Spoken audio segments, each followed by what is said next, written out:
আচ্ছা, আজকে আমরা রেকটিফিকেশন এন্ট্রির ফার্স্ট ক্লাস করছি। যদিও ফার্স্ট ক্লাসের ভিডিওর একটা অংশ ইউটিউবে আপলোড হয়ে গেছে, যার তোমরা লিঙ্কও পেয়ে যাবে। কিন্তু ব্যাপার হচ্ছে আমি অ্যাকচুয়ালি ক্যামেরা অন করতে ভুলে গিয়েছিলাম, যার জন্য আমাকে ফার্স্ট ক্লাসের কিছু অংশ স্ক্রিন রেকর্ডিং আলাদা করে করতে হচ্ছে। যাই হোক,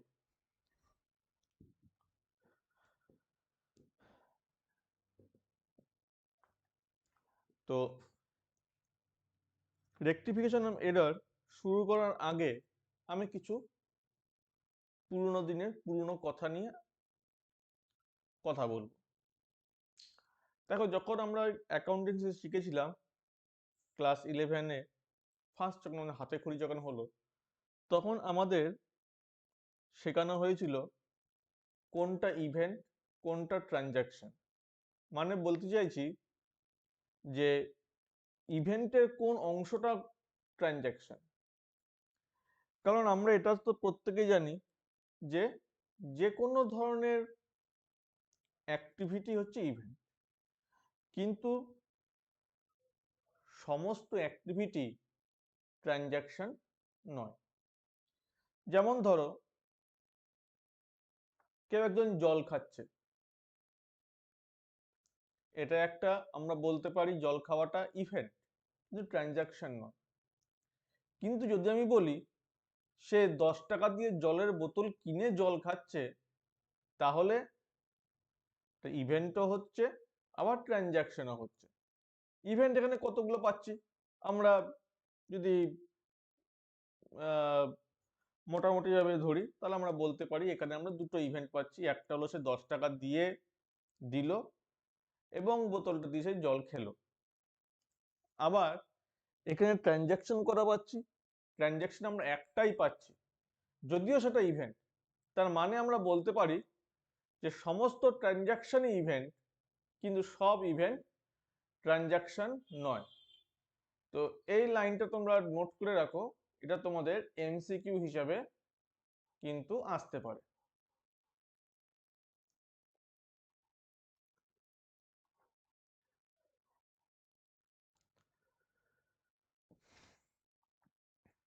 এবার দেখো, যে সমস্ত ট্রানজাকশন মানে যে সমস্ত ইভেন্ট ট্রানজাকশন, তাদের আমরা কি করি? রেকর্ডিং করি।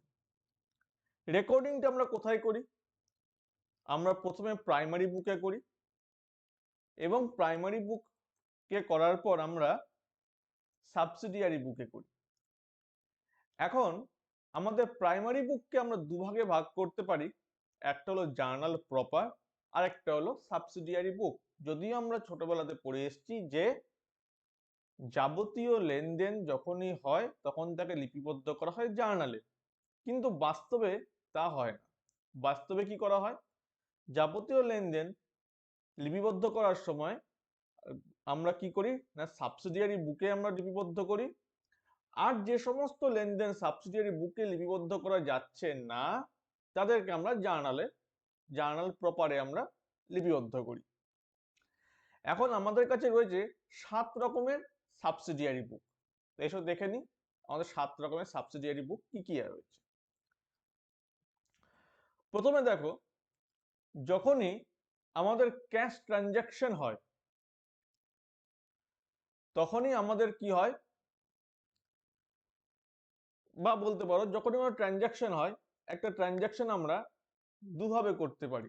একটা ক্যাশ মাধ্যমে করতে পারি, আর একটা আমরা ক্রেডিটে করতে পারি। তো ক্যাশে যখন করি, সেই ক্যাশ ট্রানজাকশনের যাবতীয় এন্ট্রি আমরা করে থাকি ক্যাশ বুকে। আর ক্রেডিট ট্রানজাকশন আমরা করে থাকি, এই যে দেখছো এখানে বইগুলোর নাম লেখা রয়েছে, এই বইগুলোতে আমরা ক্রেডিট ট্রানজাকশনের রেকর্ডিং করে থাকি। তো দেখি ক্রেডিট ট্রানজাকশনে আমাদের কতগুলো বই রয়েছে। 1 2 3 4 5 6টা বই। তাহলে ক্রেডিট ট্রানজাকশন জন্য আমাদের 6টা বই রয়েছে, আর একটা রয়েছে ক্যাশ বই। টোটাল হলো আমাদের 7টা বই। দেখো, এবার ক্রেডিট ট্রানজাকশনকে আমরা 6 ভাগে ভাগ করেছি। একটা হলো পারচেসের জন্য ট্রানজাকশন, একটা হলো পারচেস রিটার্নের ট্রানজাকশন, একটা সেলস, আবার সেলসের রিটার্ন হতে পারে, আবার অ্যাকসেপ্টেন্স, সাপোজ ধরো বিলস রিসিভেবল বিলস পেবলের ক্ষেত্রে এক জায়গায় আমরা কি করি, অ্যাকসেপ্টেন্স দিয়ে থাকি, আরেক জায়গায় আমরা অ্যাকসেপ্টেন্স নিয়ে থাকি। তো তাদের জন্য আলাদা আমরা বই তৈরি করতে পারি। এবার পারচেস যেখানে হচ্ছে তার জন্য আমরা তৈরি করছি পারচেস বুক, পারচেস রিটার্ন হলে আমরা তৈরি করছি পারচেস রিটার্ন বুক বা পারচেস রিটার্ন ডে বুকও বলতে পারো, যাই হোক। সেলসের জন্য আমরা তৈরি করি সেলস বুক, সেলস রিটার্নের জন্য তৈরি করি আমরা সেলস রিটার্ন বুক, অ্যাকসেপ্টেন্স রিসিভের জন্য আমরা তৈরি করি বিলস রিসিভেবল বুক, এবং অ্যাকসেপ্টেন্স গিভেনের জন্য আমরা তৈরি করি বিলস পেবেল বুক।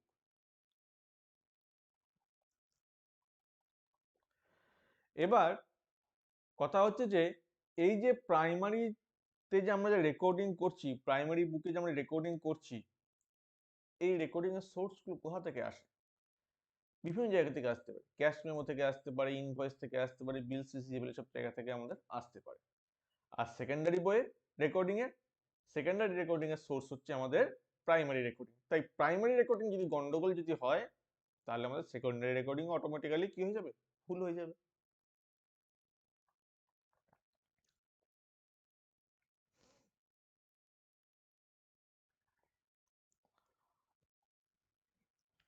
এবার দেখো, একটা আমি নোট লিখেছি, নোটটা বলছে if errors has been made in primary recording, অর্থাৎ যদি আমাদের প্রাইমারি রেকর্ডিং যদি গন্ডগোল যদি হয় বা ভুল যদি হয়, it affects both the relevant laser account. কারণ কি, সাপোজ ধরো আমরা একটা জার্নাল যদি করি, পারচেসের জার্নাল করছি, ফার্নিচার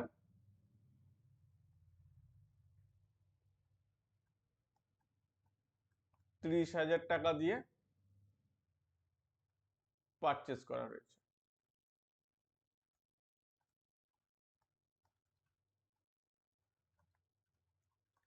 নগদে পারচেস করছি আমরা, তাহলে তার এন্ট্রি কি হবে?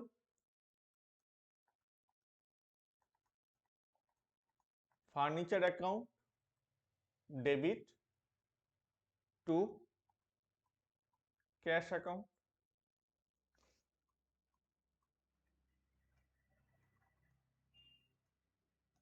30,000 টাকা। তাহলে দেখো আমরা এখানে দেখতে পাচ্ছি যে যদি প্রাইমারি রেকর্ডিং এ যদি আমাদের ভুল যদি হয়, it affects both the relevant account. এখানে রেলিভেন্ট অ্যাকাউন্ট কোনটা রয়েছে? ফার্নিচার এবং ক্যাশ।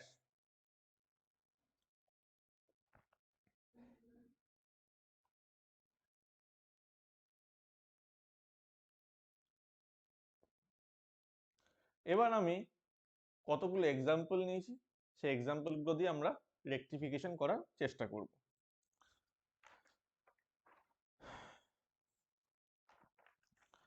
ফার্স্ট আমরা দেখো একটা এন্ট্রি নিয়েছি, goods purchased from a ₹20,000 wrongly recorded in purchase book। তাহলে 20,000 টাকার গুডস আমরা কি করেছি না পারচেস করেছি, এবং তাকে আমরা পারচেস বইয়ে রংলি রেকর্ড করেছি। তাহলে একে আমরা কিভাবে এন্ট্রি করব? সরি, 2 লাখ টাকার আমরা গুডস পারচেস করেছি এবং পারচেস বইয়ে আমরা 20,000 টাকা দিয়ে রেকর্ডিং করেছি। তাহলে একে আমরা কিভাবে রেকটিফাই করব? প্রথমে দেখো, আমরা জার্নাল যদি তৈরি করি, কি বলছে, গুডস পারচেস ফ্রম এ, তাহলে এর কাছ থেকে গুডস আমরা কিনেছি, তাহলে আমরা কি বলতে পারি,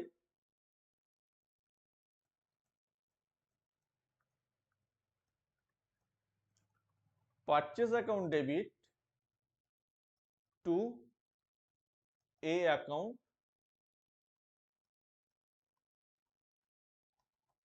2 লক্ষ টাকা,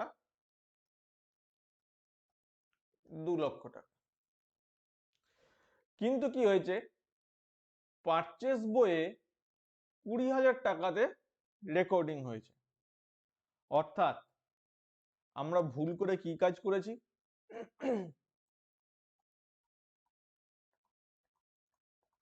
পারচেস অ্যাকাউন্ট ডেবিট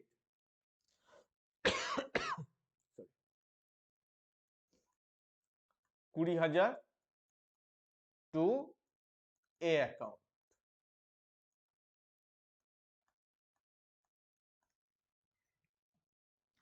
এটা হচ্ছে আমাদের রং এন্ট্রি। এখন আমাদের রেকটিফাই করব। তাহলে আমরা যদি এখন দেখি এই ভুলটা কত টাকার হয়েছে, উভয় দিকে বা এই দিক থেকে যদি আমরা ধরি, তাহলে বলতে পারি আমরা ভুলটা হয়েছে 1,80,000 টাকার ডেবিটে ভুল হয়েছে আর 1,80,000 টাকা ক্রেডিটে ভুল হয়েছে। তাহলে রেকটিফাই এন্ট্রি কি হবে? রেকটিফাই এন্ট্রি হবে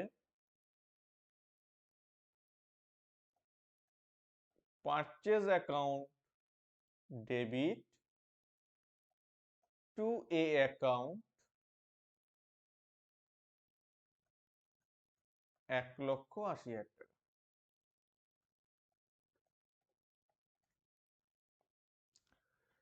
এই যে আমি যে সলিউশনটা যে করলাম, এই সলিউশনটা আমি একটু অন্যভাবে করতে পারি। এটা হচ্ছে রেকটিফাই এন্ট্রি। কিভাবে করতে পারি দেখ,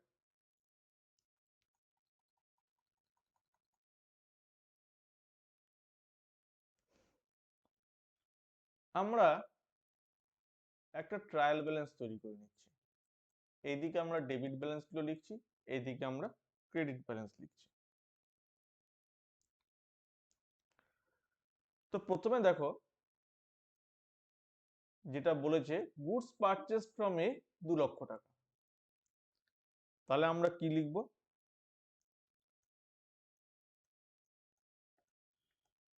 পারচেজ 2,00,000 আর এ অ্যাকাউন্ট 2,00,000। এটা ছিল আমাদের কারেক্ট ট্রায়াল ব্যালেন্স। নেক্সট এন্ট্রিটা আমাদের যেটা এখানে দিয়েছে, যেটা আমাদের ভুল যেটা হয়েছে সেটা হচ্ছে পারচেজ বইয়ে আমরা 20,000 টাকা লিখেছি। তাহলে এর জন্য আমরা কি এন্ট্রি করব? আমাদের ভুল কত হয়েছে? ভুলটা আমরা কি লিখেছি? ভুল করে লিখেছি না, 20,000 টাকা আর এখানে এ 20,000 টাকা, উভয় দিক তো মিলে গেছে। কিন্তু আমাদের উদ্দেশ্য কি? উদ্দেশ্য হচ্ছে 2,00,000 টাকা ব্যালেন্সে নিয়ে আসা। অর্থাৎ আমাদের এই ট্রায়াল ব্যালেন্সে 2,00,000 টাকা লিখতে হবে। এখন যদি আমি 2,00,000 টাকা লিখতে যদি চাই, তাহলে আমাকে পারচেস কত টাকা দিয়ে বাড়াতে হবে? আমাকে পারচেস বাড়াতে হবে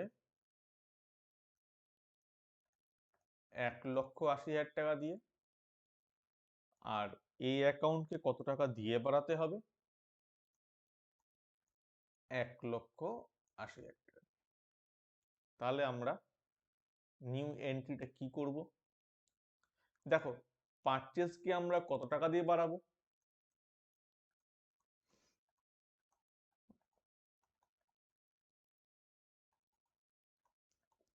1,80,000 টাকা দিয়ে বাড়াবো। টু এ অ্যাকাউন্ট, একে আমরা কত টাকা দিয়ে বাড়াচ্ছি? 1,80,000 টাকা দিয়ে আমরা বাড়াচ্ছি। তাহলে দেখো আমরা ট্রায়াল ব্যালেন্সের একটা ফরম্যাট কেটেও আমরা কিন্তু রেকটিফিকেশনের এন্ট্রি তৈরি করতে পারি।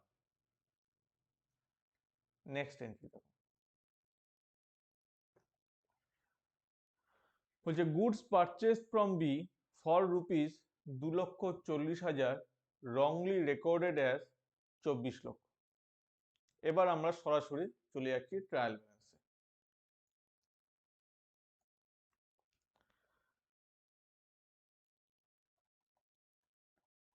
পারচেস 2,40,000, বি আমরা লিখলাম 2,40,000। ঠিক আছে, এবার বলছে আমরা রংলি আমরা কি এন্ট্রি করেছি 24 লাখ, তাহলে আমরা কি লিখবো এখানে পারচেস 24 লাখ বি 24 লাখ। এখন দেখো আমাদেরকে নিয়ে আসতে হবে কততে, আমাদেরকে নিয়ে তো আসতে হবে 2,40,000। তাহলে পারচেস আমাকে কমাতে হবে কততে, কত দিয়ে পারচেস আমরা কমাবো 21,60,000 মাইনাস করে। তেমনি বি অ্যাকাউন্টকেও আমরা কমাবো 21,60,000 দিয়ে। আচ্ছা, এবার এই প্রসঙ্গে একটা কথা বলি, যদি আমরা ডেবিট ব্যালেন্সকে যদি আমরা যোগ করি প্লাস যদি করি তাহলে সেটা কি হয় ডেবিট হয়। আবার মানে যদি আমরা বাড়াই তাহলে আমরা ডেবিট বলি, আর আর যদি কমাই যদি তাহলে আমরা সেখানে ক্রেডিট করি। আর ক্রেডিট ব্যালেন্সকে যদি আমরা বাড়িয়ে দিই মানে যোগ ক্রেডিট ব্যালেন্স যদি আমরা অ্যাড যদি করি তাহলে সেটা কি হয় ক্রেডিট হয়। আর যদি কমিয়ে যদি দিই তাহলে সেটা ডেবিট হয়। এখানে দেখো না আমরা 21,60,000 টাকা কি করেছি 21,60,000 টাকা আমরা কমিয়েছি বি অ্যাকাউন্ট থেকে। তাহলে বি অ্যাকাউন্ট থেকে যদি 21,60,000 টাকা আমরা যদি কমিয়ে যদি দিই তাহলে আমরা কি বলেছি ডেবিট হবে, কারণ বিটা কি ক্রেডিট ব্যালেন্স। তাহলে আমরা কি লিখবো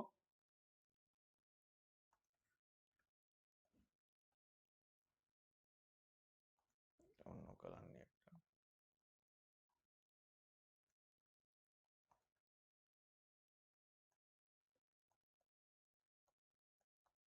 বি অ্যাকাউন্ট ডেবিট কত দিয়ে ডেবিট করব আমরা 21,60,000 টাকা টু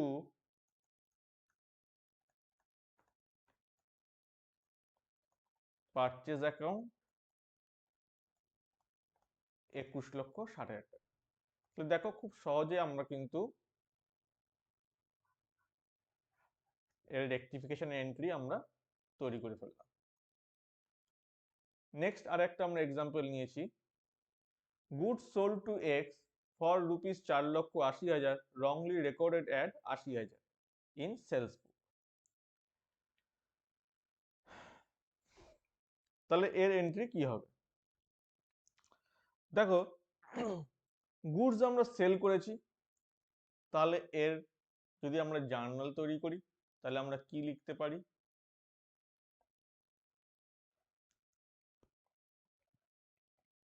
কাকে করেছি আমরা সেল এক্স কে করেছি।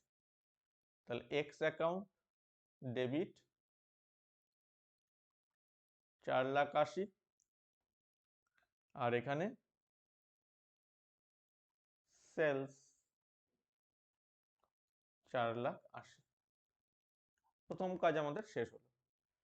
নেক্সট কাজে বলছে আমরা রংলি রেকর্ড করেছি কোথাও কত টাকা দিয়ে 80,000 টাকা দিয়ে, কোন বুকে সেলস বুকে। এবার দেখো যখন সেলস বুক যখন তৈরি হয় তখন কি হয় সেখানে ক্রেডিট সেলস আমাদের লেখা হয়ে থাকে, তাই না? সেলস বুকে কি লেখা হবে ক্রেডিট সেল লেখা হবে। তাহলে ক্রেডিট সেলে কি হয়েছে 80,000 টাকা, আর সেলস অ্যাকাউন্টে আমরা লিখেছি কত 80,000 টাকা। কিন্তু আমাকে নিয়ে আসতে হবে কত, আমাকে নিয়ে আসতে হবে সেই 4,80,000 টাকা,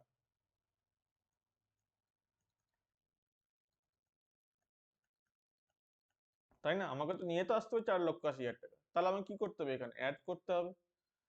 কত টাকা দিয়ে অ্যাড করব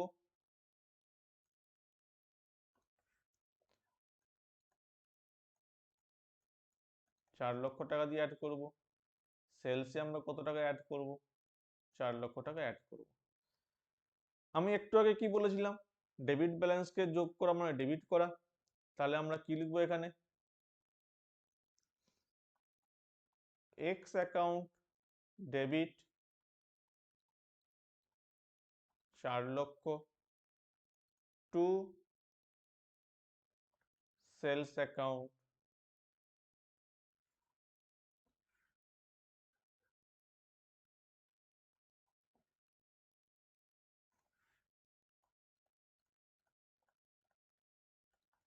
চার লক্ষ। এটা হচ্ছে আমাদের রেকটিফাইড এন্ট্রি।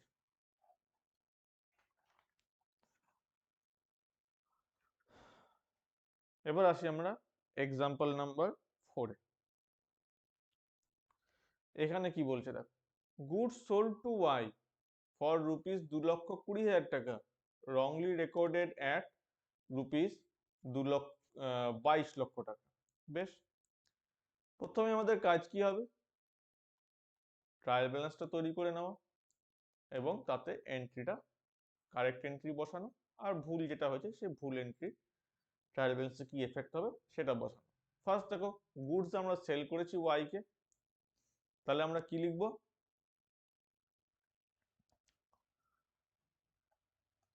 ওয়াই অ্যাকাউন্ট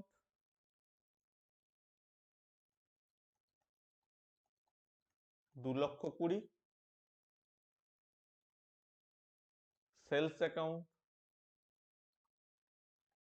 $2,20,000, কিন্তু আমরা ওয়াই অ্যাকাউন্টে লিখেছি কত? 22 লক্ষ। আর সেলস অ্যাকাউন্টে আমরা লিখেছি কত?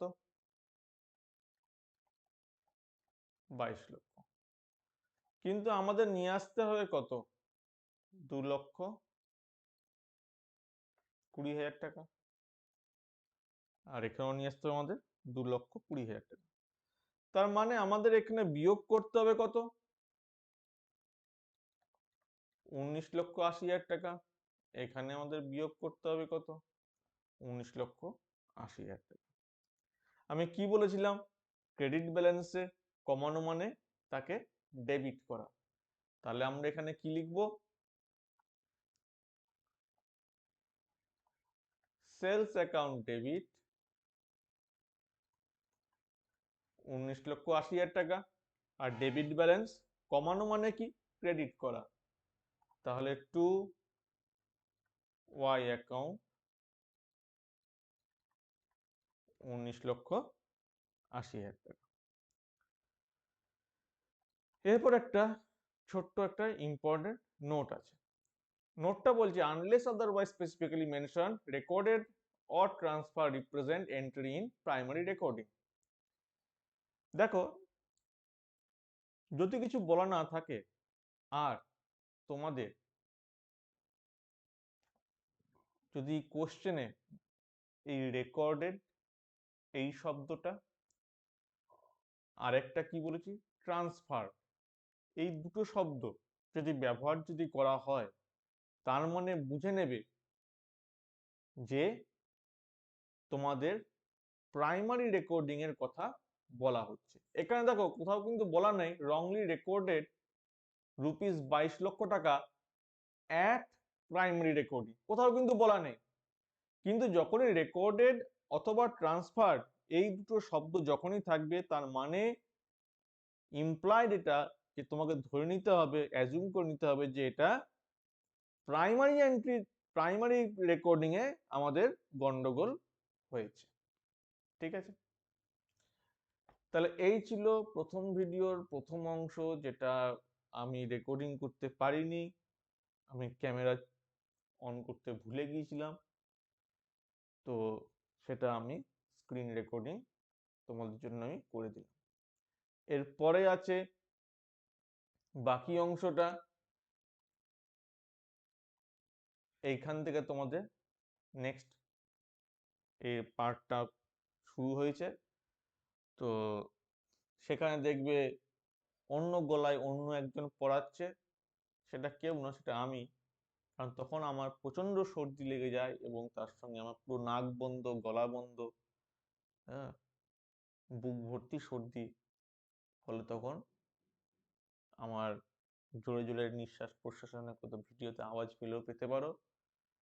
তো প্লিজ সেগুলো ইগনোর করার চেষ্টা করো। তাহলে আজকে ফার্স্ট পার্টের ভিডিওটা আমরা ফার্স্ট অংশটা এখানে শেষ করছি। নেক্সট ভিডিও যেটা রেকর্ডিং অলরেডি ইউটিউবে পৌঁছে গেছে, সেখান থেকে ফার্স্ট ভিডিও নেক্সট পার্টটা শুরু হয়ে গেছে।